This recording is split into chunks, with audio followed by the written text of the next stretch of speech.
In a recent book called The Gap and the Gain, co-authored by Dr. Benjamin Hardy and Dan Sullivan from Strategic Coach, they discuss simple yet profound teachings that until now have only been accessible to his coaching clients. So what did they teach their clients? They taught that unsuccessful people focus on the gap, but successful people focus on the gain. The gap and the gain describes two ways of thinking that measures your progress in life. Gap thinking is focusing your thoughts on the gap between where you are now and where you want to be.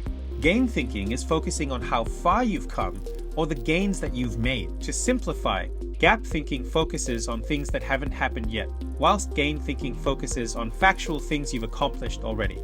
You just haven't credited yourself yet. According to the authors, both styles of thinking have significant consequences for your well-being and your business. Gap thinking is detrimental to your happiness, your self-esteem, and your physical health, whereas gain thinking improves these aspects of life. What I love about the book is that in the audio version, Dr. Benjamin Hardy, who's a psychologist, and Dan Sullivan, who's an entrepreneurial coach, have these really cool casual conversations between them that's kind of off script from the book, but get deeper into some of the examples and thinking in the teachings. In this video, I want to examine the core traits that define gap and gain thinking. Then we'll describe how each style of thinking impacts your life to make sure you have real take-home tips. At the end of the video, we'll discuss Sullivan's techniques for staying in the gain mindset.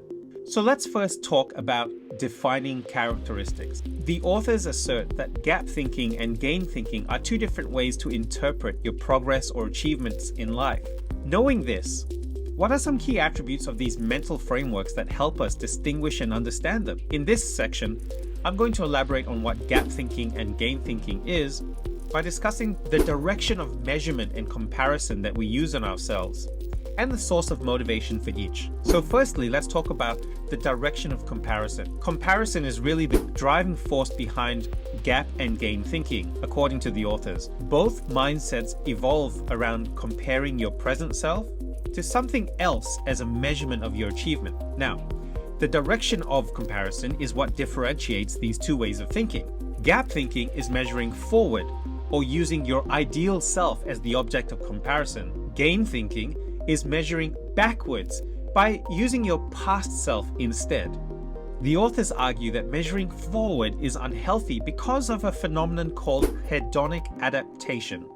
This is basically where you achieve your goals, but then just feel unfulfilled and wanting more. Because of this, you're constantly updating your goals to be more ambitious, and you're never satisfied with what you currently have. Instead, you should measure backwards because your past self is objective and immutable.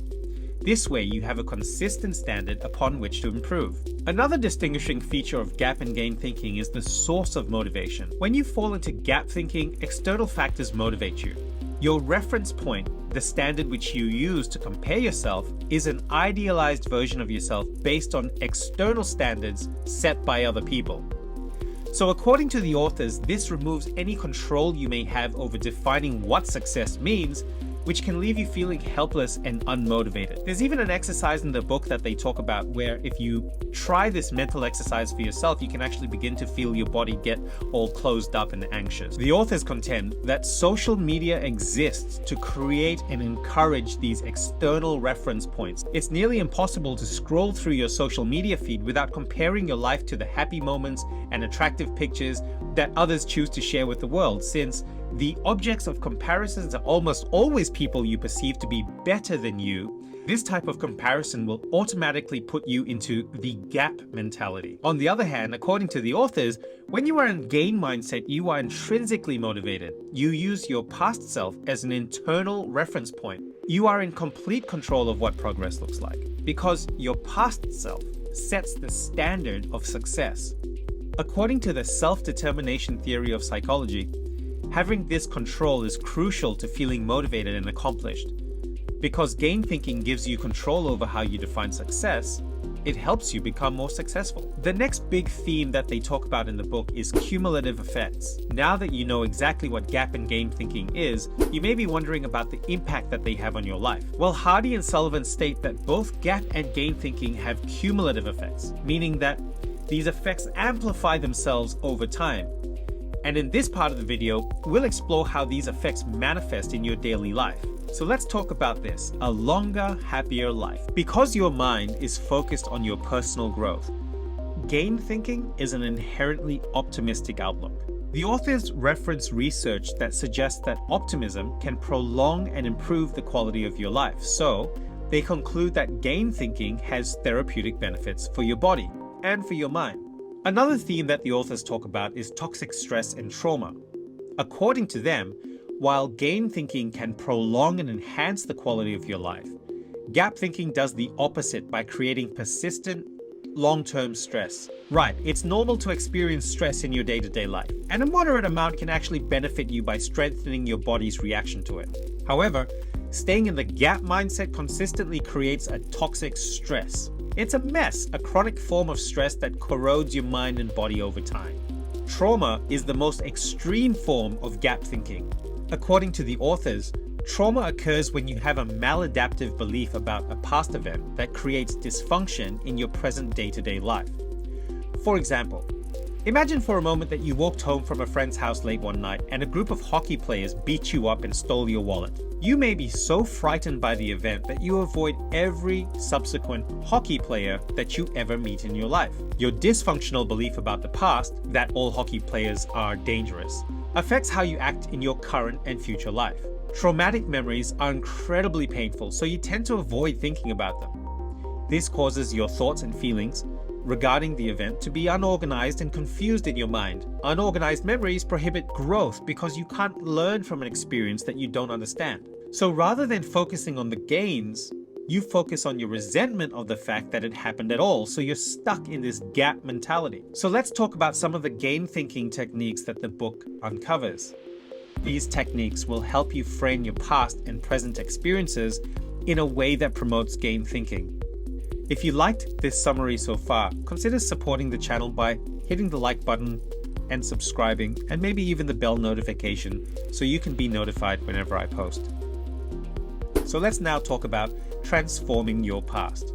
There are 2 steps to overcoming trauma, says the authors. The first step is to organize your thoughts and feelings regarding the traumatic event. In other words, to understand the impact the event had on you by actively thinking about it instead of avoiding it. The second step is to transform your memory by thinking about the positive impact the event has had on your life. It reminds me a little bit of a topic another author called Carolyn Leaf talks about, called neuroplasticity. Think about what you learned about the experience and what about the event you're grateful for. For a more detailed explanation of this, please go ahead and get the book. I really recommend it. It is a game changer.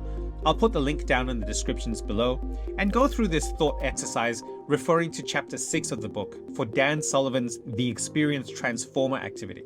Hardy and Sullivan believe a healthy outlook on the past will shape how you view the present. Transforming your negative, traumatic memories into positive learning experiences will lead to post-traumatic growth. You'll not only be resilient to trauma, but you'll also be better because of it. Now, you can have gains today, and you can also have gains tomorrow. After you transform your past, be vigilant about the present by staying in the gain mindset. There are 3 basic tenets to maintaining gain thinking. The first is practicing gratitude. The second is plan ahead for your future. And the third is hold yourself accountable. Let's go through each of these in a little more detail. Gratitude keeps you in the gain mindset by keeping your mind oriented around what you have instead of what you don't have. Hardy and Sullivan strongly recommend keeping a journal so you have an objective record of your past self against which you can compare your current self. The authors propose the following 2 exercises as an example of journaling techniques. 1. Actively contemplate the gains you've made over various spans of time. For example, what gains have you made over the past 10 years? How about 3 years? Or 1 year? How about in the last 6 months? How about in the last 3 months? Write down these gains so that you can see your concrete progress. Secondly, at the end of each day, write down 3 gains you've made for that day. For example, I walked over 10,000 steps today, or I cleaned out half of the garage. This way, you are actively and consistently orienting your mind around personal growth and achievements, no matter how small they are. Mental subtraction is another exercise you can use to increase gratitude, writes the authors. Take someone or something in your life that you enjoy, and imagine that you do not have that thing or person in your life anymore. Chances are, You will feel a greater appreciation for it once you stop taking it for granted. Tenet number 2 was plan ahead. In addition to practicing gratitude, prepare yourself for the future so you can focus on gains and pull yourself out of gap thinking as quickly as possible. Hardy and Sullivan recommend making these plans during the last hour before you go to sleep. They argue that this is the most important time of the day because what you do during it affects how well you sleep and how you approach and navigate the following day. So, use this time to write in your journal. You can start with 3 gains for that day, as previously mentioned, but also write down 3 gains you hope to make for tomorrow. This will prime your brain to plan for the next day subconsciously as you sleep. You can also create and utilize implementation intentions. These are plans for worst-case scenarios that are likely to put you in the gap mindset. This way, you'll feel better equipped to handle negative situations that occur unexpectedly and less likely to fall into gap thinking. Here's an example. If you're trying to quit smoking, an effective implementation intention would be deciding beforehand how you'll unwind after a stressful day without smoking. This way, you can avoid falling into the gap mentality of resenting that you can't smoke and instead focus on gaining healthier coping mechanisms. Finally, the authors suggest using linked habits, which are another form of precautionary planning created by behavioral scientist B.J. Fogg. These consist of adding new, healthy habits into your daily routine by placing them immediately after habits you already have. Planning ahead this way will help you pull yourself out of the gap mindset when you inevitably fall into it. To create linked habits, use the formula after I X, I will Y. An example would be, after I start feeling like I'm failing in life, I will ask myself, am I measuring forward or measuring backward? Tenet number 3 is hold yourself accountable. Finally, the authors recommend holding yourself accountable as a means of avoiding gap thinking. To get yourself out of gap thinking, you must first be self-aware enough to realize that you are there in the first place. Calling yourself out as soon as you realize you're falling into gap thinking is critical. Don't let yourself stay in this mindset for longer than 5 minutes. Once your time is up, spend the next few minutes mentally transforming the experience into a gain by contemplating what you learned from it. Then move on. Hardy and Sullivan also suggest explaining to those around you what gap and gain thinking is, and then encouraging them to call you out for gap thinking. So, find someone to be your success partner and tell this person about the gains you've made today and the gains you want to make tomorrow. Reporting your progress to someone else is an effective way to improve and accelerate your performance. And that's my summary of The Gap and the Gain.